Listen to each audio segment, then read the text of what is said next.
back to MFA Writers. I'm so happy to have you here, like always. This week, the pod team is enjoying the last of our vacation and preparing the first episode of Season 5, which will be in your feeds in 2 weeks. In the meantime, we've got a re-release today of one of my favorite episodes of Season 3, a lovely conversation with Nikki Lyssy. I hope you enjoy it. I'll talk to you soon.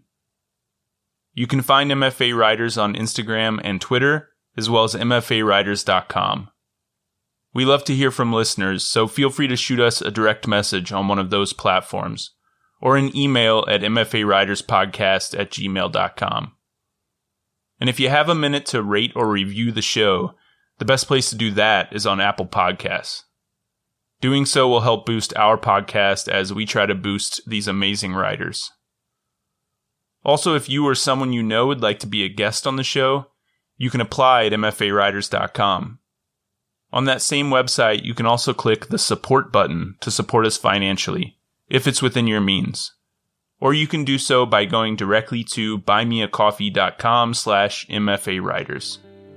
Finally, as always, thank you for listening, and we hope you enjoy the episode.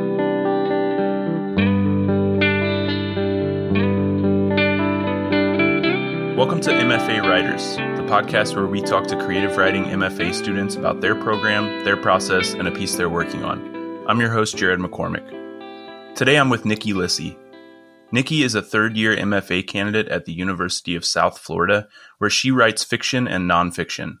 She is blind, and her thesis is a young adult novel that follows the life of 17-year-old Emma Reynolds as she adjusts to her blindness and sets out on a path of self-discovery and acceptance of her disability.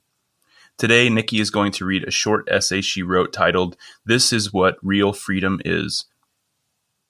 It doesn't matter how many times the essayist, the blind essayist, tries to write what it's like being in the driver's seat or how she is fascinated by writing what she doesn't know.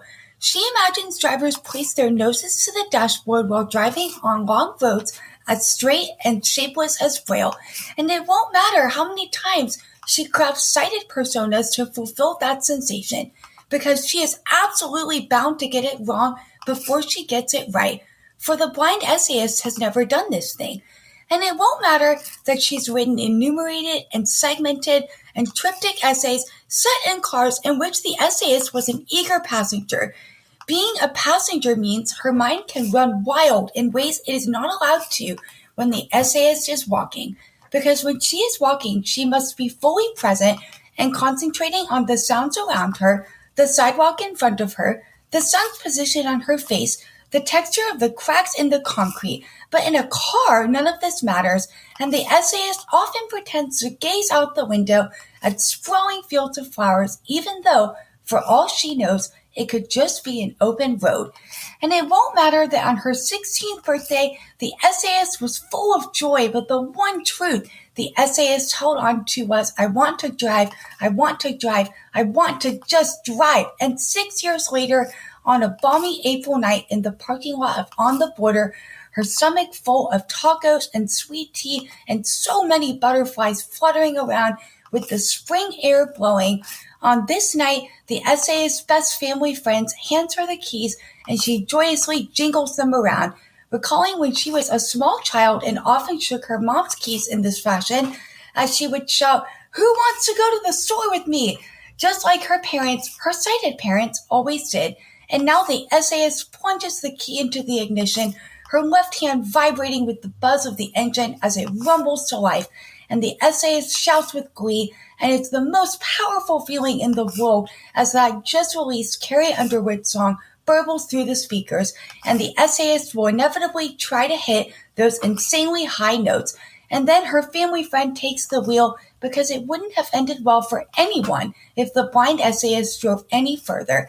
And in this moment, the essayist is perfectly happy to sit in the passenger seat and sing along with Carrie, knowing she will never be able to emulate the classic Carrie wail no matter how many times she tries. The way her voice rises, falls, and rises again, so beautiful and fragile and raw and real and full of ripe power, just like the essayist feels in this moment, full of control, because what matters is that for one glorious moment, this essayist held the power of freedom in her hands in a way she never has. Nikki, that was awesome. I love this piece and I loved hearing you read it. Thanks so much for being here. Thank you so much for having me. I am so excited to be here. I love talking about writing and process, and I have been looking forward to this for a long time. I've been looking forward to it too, so thank you so much. Okay, so before we get to the writing and the MFA, I feel like I should mention that Hurricane Ian made landfall in Florida recently, and Tampa, where you live and your MFA program is located, was hit pretty hard. So how are you doing? I hope your friends and everyone is safe. Oh, thank you so much. Yes, we're all doing well. Luckily, we were very concerned that Hurricane Ian was going to really affect Tampa, and it wound up shifting south at the very last minute. And I extend my most sincere condolences to anybody south of Tampa who was affected. I've been trying to think of ways to help because I just feel so bad for all of those people. But everybody in Tampa and at USF is doing well, and we're just hoping for clear skies the rest of the semester. Yeah, fingers crossed. That would be great. All right, so let's talk about the piece you read. This is What Real Freedom Is, which was published at Hobart. So I just want to pause here for a moment to say that in solidarity with those impacted by the recent events that took place with Hobart, Nikki recently was able to rehome this essay at havehashad.com. If you don't know about the drama over at Hobart, I'll let you Google it. But Nikki would like to thank Aaron Birch and the editorial team for making this possible, and she is so thankful her work has found such an incredible home. So, like I said, first off, it's a beautiful essay. And like any great piece of literature, it gives the reader the opportunity to experience the world in a different way, if for just a moment. So tell us about the inspiration for this piece and what you hope readers' experience will be when reading it. Absolutely. This piece came from a night that was really unexpected in many ways. And it was born of the experience of getting to drive a car that one of my best family friends was driving. And we had gone to dinner, as we did once a month when I was an undergrad at the University of North Texas. And I remember it was a random Wednesday night in the middle of April, and he said, "Here are the keys, get us home." And of course, he was joking. He wasn't intending for me to actually drive us all the way down the highway. But I drove through that parking lot on the border, which was empty, and he was telling me, go right, go left. And that night, after I got back home and was reading essays for a workshop that I was in the next day, I came across a nonfiction piece by a writer named Spencer Hyde, who was a PhD student at UNT while I was an undergrad. And his essay was called "This is How You Hold a Beating Heart." And it's a beautiful piece. I don't know where it was published, but as part of an independent study that I was doing with my mentor, Dr. Jill Talbot, she had me read this piece because we were trying to figure out one-sentence essays versus rated essays versus enumerated essays. And the independent study was really trying to figure out how form translates or does not translate in Braille the way that it might on the print page. And through reading Spencer's essay, I realized that I really wanted to try something similar, but I didn't know what I was going to write about. And then the next morning I woke up and I started thinking about how much fun the night before had been. And I turned on the brand new Carrie Underwood song at the time, which was Cry Pretty. And I just started writing. And I don't even know how to explain how quickly this essay burst out of my fingertips. It just poured out. And the first draft was really long. I mean, it was much, much longer than this.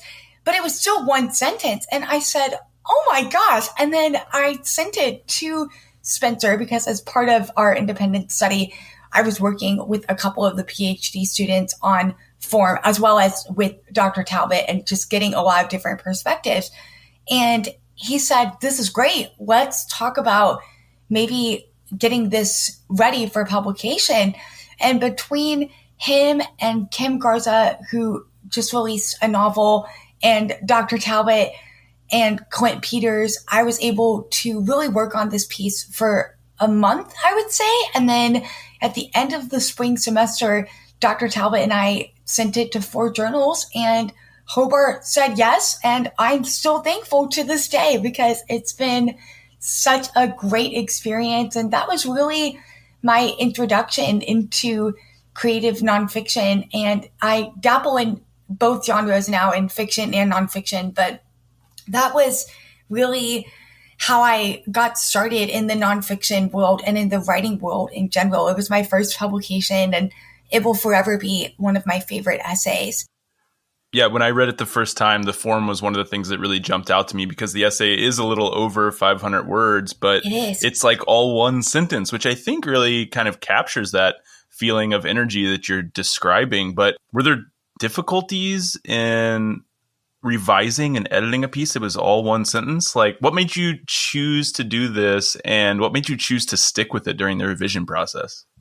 I think for me, this essay was always meant to be one sentence, but I definitely, when I woke up that morning to write this piece, I did not think to myself, I'm going to write a one sentence essay that has all of these elements of energy. It was more, I want to try this form and see what happens. And I actually was thinking it might not work. I wasn't really sure what was going to happen. And then when it just burst onto the page, I thought this could only be one sentence. And there was never any question in my mind after that point that it was supposed to be a one sentence essay. And I also really love the one sentence form because in Braille, the way that Braille typically reads is from left to right, line by line. And the one sentence essay reads beautifully in Braille more than many other forms, with the exception, of course, of a traditional narrative form. But I really loved that from day one, this form clicked in Braille in a way that the others, such as enumerated and segmented and triptych, did not always click. And I feel like with the one sentence essay, it really was a case of content influencing form.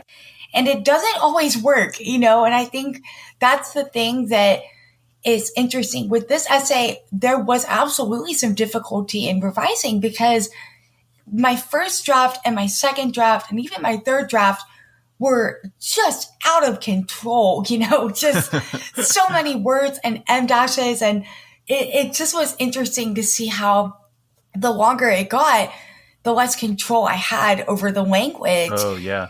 And then eventually what I started doing is I would read it aloud, always while listening to music, because music is a huge part of my writing process. And it really helped to see the pacing and where I naturally took a breath. And that's where I started inserting em dashes and the few commas that are in the piece. And I remember having a conversation with Spencer and Kim as we were meeting to revise the piece.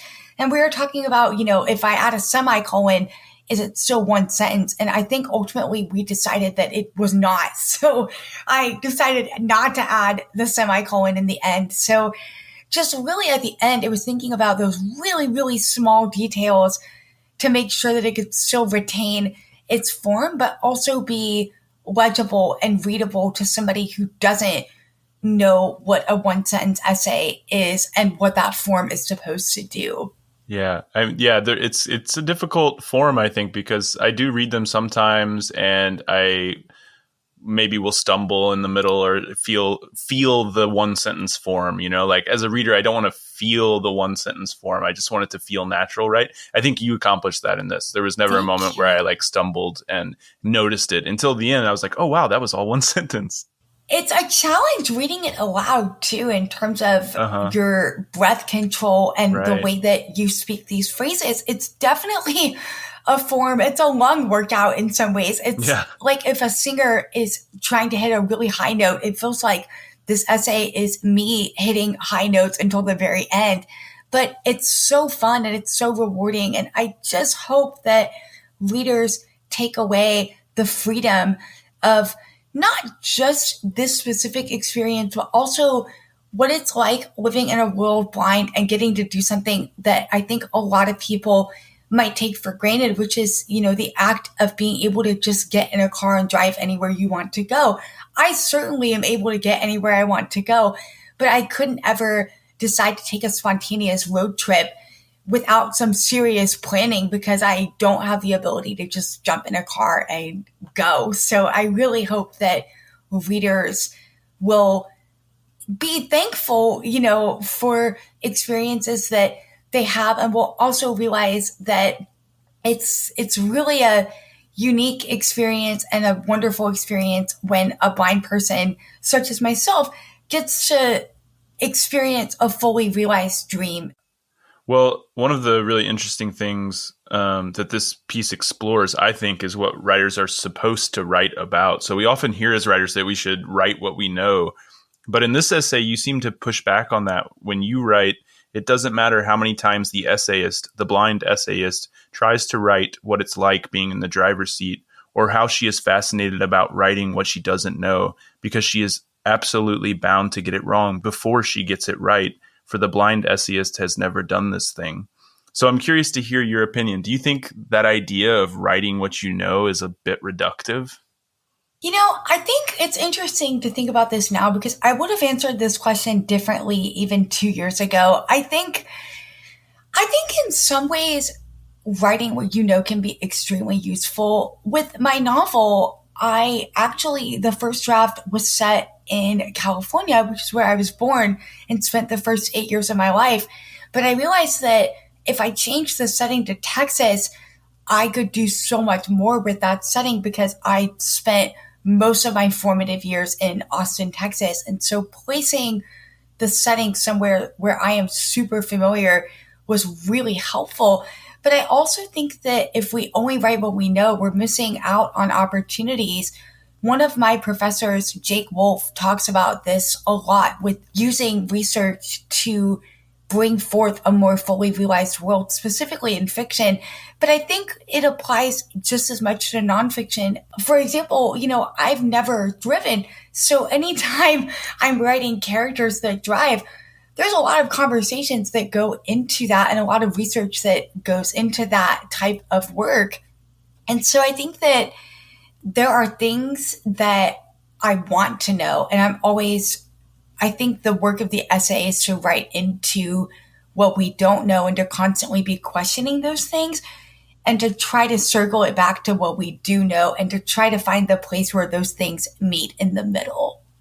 I want to go back a little bit and talk about your process a bit. So you told me before the interview that in your writing, and especially your fiction, you use research to access the cited experience and world. So tell us a bit about the research that you do and how it gets integrated into your writing process.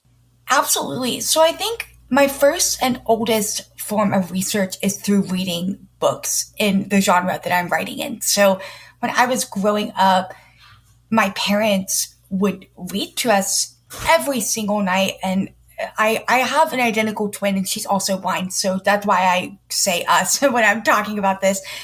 And they would read all kinds of books. And one of the books that I remember so clearly is this incredible little book called Hailstones and Halibut Bones by Mary O'Neill. And this book went through and it described all of the colors of the rainbow, but it paired every single color with a touch, a taste, a smell, a feel, an experience. And it really was just the way that I learned about colors. And then as I continued to grow up, I started reading books like the Click series and the Babysitter's Club and all of these books that really I was watching. And I didn't know this at the time, but I realized now I was studying how authors write the cited experience and write these characters that were unique in many ways, but also were like my family and friends and people that I grew up with in the sense that they could see.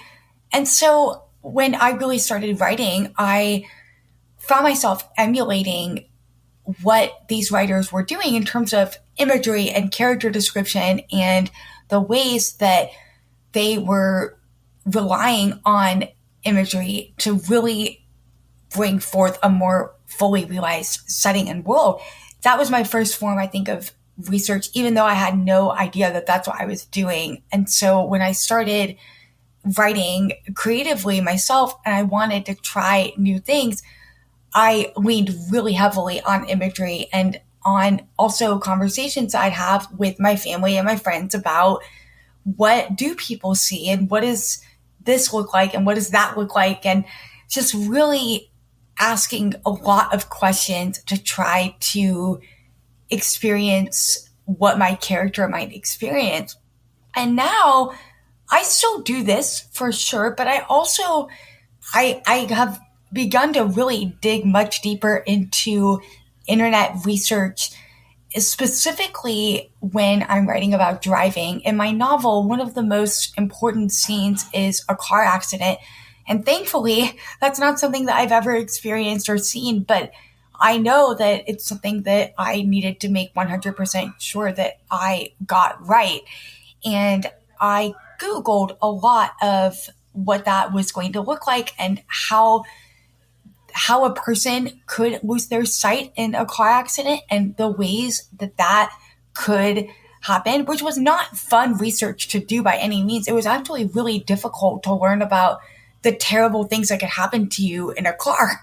But it taught me a lot for crafting that scene. And of course, I have trusted readers who I run things by, who are also writers in my MFA program, and my thesis advisor and thesis committee and professors who I've asked very specifically in no uncertain terms to tell me if I got something wrong, and so that I can then go back and try to do more research in order to get it right.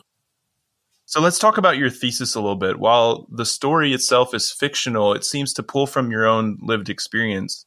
So as we mentioned in your bio, it's a young adult novel that follows the life of 17-year-old Emma Reynolds as she adjusts to her blindness and sets out on a path of self-discovery and acceptance of her disability. So I'd love to hear more about that project and what your process has been like when telling a story that's fictional but draws on real experience. Definitely. So the thesis itself, actually, this is a really wild story. I actually came into the USF MFA program as a nonfiction writer, and I wrote about 45 pages of an essay collection that I still have, and I'm still going to be working on at different points. But I have always wanted to write a young adult novel. And in the spring of 2022, I took 2 classes at the same time that both really kind of changed the direction that I was going in with my thesis. The first class was Jared Rosellow's Writing for Children and Young Adults class, and the second class was John Fleming's Writing Fiction Workshop. And in these 2 classes, I was experimenting with different types of writing and fiction and things that I had not done in a very, very long time. I hadn't taken a fiction workshop since 2018.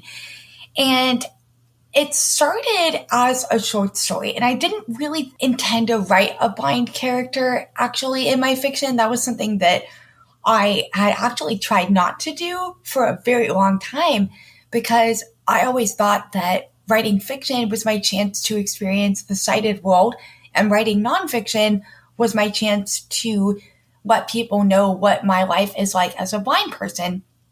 And I was really just as surprised, I think, as everybody else when Emma just became my blind character. I wasn't expecting it at all. And I started thinking, okay, how can I make her story different than mine? And I thought to myself, what if she goes blind much later in life? And what if there's an accident that she feels really guilty about, even though it absolutely is not her fault? And she has to figure out a way of being in the world after her best friend's death. And so these 3 things kind of came together in a perfect storm. And through taking Jared's class and John's class, I started working on this project in both of these classes. And as a result of this, the next thing I knew, I had 60 pages done. And I remember talking with friends and professors and saying, I can't stop writing this. I don't know what to do because I can't write essays right now. This is the only thing I'm doing. And everybody was so supportive and encouraging me to consider changing my genre. And granted, this was April of 2022. Like, this was not something that I had thought was going to happen. If you had told me that I was going to switch my thesis right before my third year, right, I would have said absolutely not, because I'm such a planner. That was just unimaginable to me. But I think you have to follow your heart as a writer. And my heart has really been tied up in this novel. And so I said, I'm going to pursue this all the way. And so once I made the official switch to a YA novel as my thesis, I really said to myself, okay, what do I need to do now? Not just to finish the book, not just to finish the thesis, but to finish the book, the actual manuscript. Right. And so for about 4 months, I just wrote, and I found myself really excited about writing a blind character in a way that I didn't think I ever would be, because Emma popped into my head as a fully realized person with desires and with opportunities and with frustrations that felt different than my own, but that I felt I could understand as a completely blind person. And I have known many people who lost their vision later in life, and I have seen up close and personal that experience of going through that grieving process. And so I felt like I could render that on the page as honestly as I could, even though it's not an experience that I've had. Well, you mentioned that you'd always wanted to write a YA novel. So I'm curious why you thought this was the moment. Like, why did you think the YA forum would work best for the story? That's a great question. I think I'm really interested in the teenage experience. I loved being a teenager. I thought it was so fun. I had a great time. And I think, I read YA. I mean, I read so much young adult, and I am really excited by the push toward diversity in the genre right now. And I think for a little while, it didn't really occur to me to be bothered by the fact that there's not a story that I can think of that features a blind protagonist written by a blind writer. I just thought it was life. And I said, well, it's okay because I have my blind identical twin, and we're more embedded in the sighted world than we were in the blind world in some cases, in the sense that we, of course, went to blindness related things and had one foot in that door. But we also went to a high school where we were the only two blind students, and we were totally fine with that. And our two younger sisters can see, and that's just been our lives. And so I wasn't really looking for a book with a blind protagonist when I was a teenager, because I didn't know that I should be, if that makes any sense at all. Yeah, definitely. And then it really was later, really in the last year, that I started thinking, well, why isn't there this type of book? Because I would have loved reading something like this looking back. And I thought to myself, in writing nonfiction, my aim was to give voice to my experiences growing up completely blind, which have been really, really positive and really, how do I say this? I'm trying to think of how to frame this. Part of the thing with my nonfiction is I never had enough tension on the page, because I just have really joyful stories to share, and there was never a lot of tension. I was, our parents raised my twin and I to believe that we could do anything we set our minds to. And they raised us just like they raised our younger sisters who could see. And so we just grew up thinking that our blindness is normal, which it very much is for us. But in the world, it's not very common. And so I think I realized that I was really in a unique position to write a story that had never really been told before. And if there wasn't a lot of conflict in my life, which is a great thing, it's a wonderful thing, I could create a character in fiction who faced conflicts that some of those I have faced and some of those I absolutely have not faced. And so I realized that I was missing an opportunity if I didn't try to tell this story in the young adult form. And I think when you write about a 17-year-old and her experiences, it's going to be considered young adult in terms of who's going to gravitate toward that book. I hope that people in their 20s and 30s and 40s and up love it as much as young people, but I'm really writing for the 17-year-old girl who is looking for a blind protagonist, who feels alone in the world and who doesn't know that there are other people who have experienced what she has and that she can do anything she sets her mind to. That's really who I'm writing for. Well, that's all beautiful, and I can't wait to read it. I'm going to read it as well. And as we mentioned, the novel itself is your thesis project, which you're working on now in your final year in the MFA program at the University of South Florida, which is a 3-year fully funded program located in Tampa, Florida. According to the website, the program offers small classes, dedicated faculty, a lively reading series, and a supportive atmosphere. And I love when programs list out the best things about their program like this on the website, because I'm like, okay, let's just go through these one by one and see what it's really like now that I have you here to talk about it. So let's start with small classes. What's the typical workshop size been at USF? So the workshop size has been... it's small, like it says. It's very small. I would say anywhere between 12 to 14. I'm in a workshop right now with 14 of us, and that's probably been my biggest workshop here to date. And it really is so true. Our classes, every single person in the class, and by the end of the class, you feel like you have a really intimate view of their work because you've spent a lot of time talking about it and workshopping it.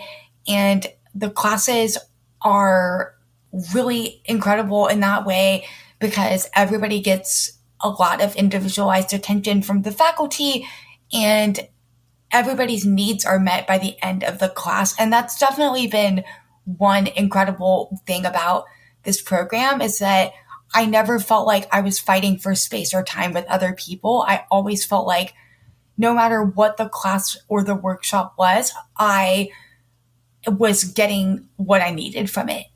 Okay, so yeah, the next thing that they mention is dedicated faculty. So have you found in your time at USF that the creative writing faculty has been available and dedicated to improving your writing? Absolutely. And even so, my MFA experience has been strange in some ways because I started in the fall of 2020. And my first year was completely virtual, which I was really disappointed about because I was so looking forward to the in-person experience. But I say this to say that even though we were completely virtual, the faculty made themselves available for anything and everything that I needed. And it could be anything from, I'm having a really hard time with this essay, to if I was struggling to approach a teaching question, for example, I could even talk to the faculty about that, and they were incredibly helpful. So absolutely. I mean, they are some of the most dedicated people that I've ever met. They're truly here to make sure that we all succeed in our writing and to meet our goals. And I use my thesis as an example because I was a year into working with my nonfiction thesis director. And when I had to make the switch and I had to change directors and form a new committee, I was met with unwavering support down the line, and everybody just kept emphasizing that this was a project that they were so excited about and they wanted to see me succeed with it. And I felt just really invigorated by that support. Everybody truly is looking out for the best interests of me as a student. And I feel like I've met writers in all of these faculty who are going to really champion me and cheer me on throughout my career. And that's been absolutely invaluable. So the next thing that they mention on the website is that there is a lively reading series. Can you tell us about that? Yes, I can. I'm actually reading this week. Oh, awesome. So, yeah. So I feel like I can speak a little bit less to this because COVID, unfortunately, really made this tricky. We had a reading series that was online our first year, and that was really great. It was not the same as being in person, but it was still such a great way for us all to come together and be together in a virtual space on Friday afternoons on Microsoft Teams. And that was my first year. And then this year, it's coming back in full force, and it's called the Spoonbill Reading Series. And it's hosted by Julia Coots, who is one of our incredible nonfiction essayists on the faculty.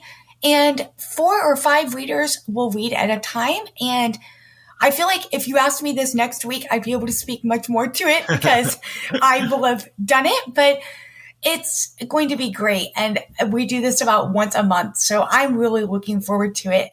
Well, that sounds great. I mean, I feel like those kind of events like that, especially those like reading events, are a really good way to build community. So have you felt like there's like a strong sense of community in the program as well between you and the other students? Oh, absolutely. I have met some of my best lifelong friends in this program. I feel like I've been so lucky because when you are in a graduate program and you're writing a book, it's been absolutely invaluable and incredible to be able to lean on my friends and say, oh my gosh, I don't know if I'm going to finish this, and to have them all say, yes, you are. Or, oh my gosh, I have so much grading to do. Can we get together and just knock it out and get it done? And to feel like we can have hangouts on Friday nights where we all just have dinner and some drinks and just catch up, or, whatever the case may be. I do feel like I've built such a strong sense of community. We all really support each other. We cheer each other on. We want to see each other succeed. I have a wonderful writing group who I've met through the MFA program, and we trade pages, and they see my draft at its roughest and my draft at its best. So in that way, absolutely. And I think it's also important to say we all get equal funding. There are 9 slots available for graduate teaching assistants, and we're all teaching and writing while we're in the program. And that has been really just incredible and invaluable to my growth as a person and as a writer and as a scholar. And then finally, the last thing that they mentioned was a supportive atmosphere. So just listening to you talk, it sounds like the program itself is pretty supportive, but have you felt supported in your time at USF just from the school as a whole? I have. It's, USF is a really big school, which I did not know before I came. I actually it was pretty interesting. I did not get to visit before I committed because of COVID. So I was really going in completely blind in more ways than one. And I just feel like I've been very supported. And I'm really glad that the MFA program and that the English program is as communal as we are, because I don't know that it would be easy if that support was not coming directly from the MFA program. I think that this is a really big school, but being part of the MFA program has made me feel like it's much smaller than it actually is, if that makes sense. Yeah, a little bit more navigable, I guess. Absolutely, because it definitely is huge. I would say about across the 3 campuses, I think there's about 60,000 students. It's a lot of us. So, and that's, undergrads and grad students, but I really feel so fortunate that the MFA program and the English department do a great job at communicating with us and letting us know that the faculty is always there for us, because that's really, really been true. And you mentioned a few other things before the interview that I wanted to give you the chance to talk about. And one is that the program seems to encourage the exploration of various genres. Apparently, students may stick to one genre or cross genres and take classes in fiction, poetry, memoir, essay, and comics. So how has this emphasis on hybrid genres affected your writing? Oh my gosh, it's been absolutely incredible. This is why I started writing a young adult novel, because before I applied to the MFA program, I did not really know that I would be able to write a young adult novel. It was something that I had wanted to do, but I didn't know that it was something that I was going to be given the opportunity to do. And through taking all these different classes, I realized that I really had to tell this story in this way at this moment. And I have also had the opportunity to take poetry classes, which has made my nonfiction much better, because in poetry, you have to be pretty economical with your word choices and with line breaks and where you end a sentence or a line. And that's something that's made my essays so much better, even though I would be the first person to tell you that I'm not a poet in any way. I think that I am a better writer for having stretched myself outside of my comfort zone in these ways. And then, of course, right now, I'm in a craft of fiction class that is so incredible that I go home at night and instead of going to sleep like I probably should, I start tinkering with my novel and revising it, because I'm learning so much from Jake Wolf, who is just joined our faculty this year. And I feel so lucky that I've gotten to work with him and with John Fleming, who has just been such a champion in my work, and with Jared Rosello, who has this incredible wealth of knowledge about novels and what actually is something that, kids are super interested in reading, because he has this whole knowledge of children's literature that I just don't really have access to. And so it's been absolutely incredible. And then, of course, working with Heather Sellers and Julia Coots has been incredible, because